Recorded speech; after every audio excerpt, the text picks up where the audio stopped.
Good morning from Kampala in Uganda. Thank you so much for joining me here today for some more thoughts from the Bible.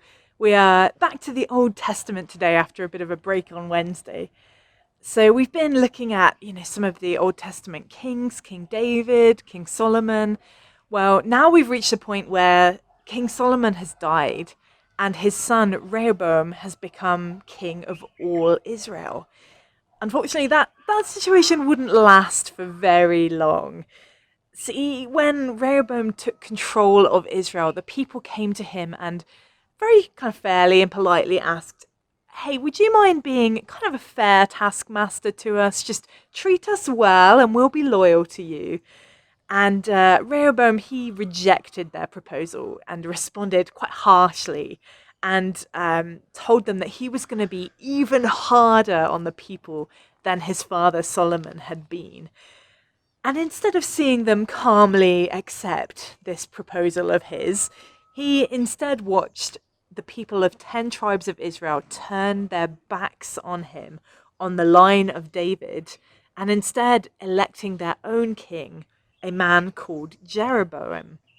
And so we end up with two kingdoms. We have Israel, the northern kingdom led by Jeroboam, and Judah, the southern kingdom, led by Rehoboam. Just, two similar names to be confusing and a tongue twister for us. But this was all part of God's plan after Solomon had started to turn away from God and to turn the people away from God. The prophet Ahijah had explained all of this to Jeroboam in 1 Kings chapter 11. He said to Jeroboam, "Take 10 pieces for yourself, for this is what the Lord, the God of Israel, says. See, I am going to tear the kingdom out of Solomon's hand and give you 10 tribes." And the prophet goes on for a bit, talking about the cause of this division, and eventually he says this to Jeroboam: "If you do whatever I command you, and walk in obedience to me, and do what is right in my eyes by obeying my decrees and commands, as David my servant did, I will be with you. I will build you a dynasty as enduring as the one I built for David, and will give Israel to you." Essentially, Jeroboam, you were nothing. I've made you a king. Follow me, walk with me, and I'll ensure that you and your descendants do really, really well. Sounds like a pretty good deal to me, I think. And Jeroboam was certainly happy with the idea, even if he did have to flee to the land of Egypt for a little while until Solomon died. But then, after he becomes the king of Israel, after all of this comes true and happens just as God said it would, then something happened. We read about it in 1 Kings chapter 12, verses 26 to 27. See, Jeroboam thought to himself, "The kingdom will now likely revert to the house of David. If these people go up to offer sacrifices at the temple of the Lord in Jerusalem, they will again give their allegiance to their Lord, Rehoboam, king of Judah. They will kill me and return to King Rehoboam." Jeroboam starts to fear that this sudden promotion of his is going to be taken away once the people return to Jerusalem for the worship that God commanded.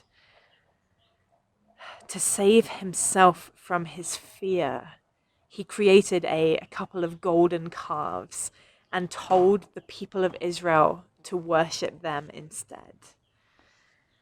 This is so sad to me. Now, I don't really believe that Jeroboam right at this point was like, "I'm turning my back on God. He's not done anything for me."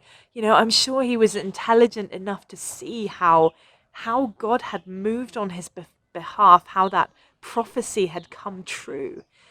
But his fear just completely overruled his common sense. It took over his heart. It took over his mind, and all he could see was this risk, this thought that he was going to lose everything. If Jeroboam had continued to follow God, then the people wouldn't have left him. God himself had promised Jeroboam that if he would walk in obedience, then he would end up with this great dynasty. That wouldn't involve his people leaving him. Jeroboam's fear made him forget that fact. And instead of following God's law, instead of following God's instruction for his life, he turned away from it and he dragged the people of Israel with him. It looks a bit extreme, but fear is a powerful, powerful force. And though we may not be setting up gold calves in our back gardens, it's still something that can draw us away from God. Fear can cause separation between us and God. When we look at a situation that seems beyond our control, fear prompts us to try and fix it. And that attempted fix can drive us further from God. It's kind of a vicious cycle. We forget that He is in control. We forget that He has promised to work things for our good. We forget everything that He has told us in His word. And instead, we try to walk in our own strength to solve our own problems. And that's not to say that we should never try and help ourselves, that we should just sit in the situations we're in and accept them, and that's life. If you're in a terrible circumstance and you can move out of it, then by all means do so. But don't let fear push you into a decision that moves you further away from God. Don't run from His calling, even if it seems scary. Don't allow fear to control you in a situation that may be developing and strengthening you. Ask yourself, is what I'm doing a knee-jerk reaction to the fear that I'm feeling? Or is this something that agrees with God's plans for my life? The Bible is such a great resource for that, for checking how we're feeling and what we're doing. We can look at characters like Jeroboam and ask ourselves, am I responding in fear like he did? Or am I following what God has told me to do? Jeroboam was so scared that the people would leave him that he completely turned his back on God. And in fact, it was turning his back on God that caused people to leave him. 2 Chronicles chapter 11 verse 16 tells us that those from every tribe of Israel who set their hearts on seeking the Lord, the God of Israel, followed the Levites to Jerusalem to offer sacrifices to the Lord, the God of their ancestors. They strengthened the kingdom of Judah.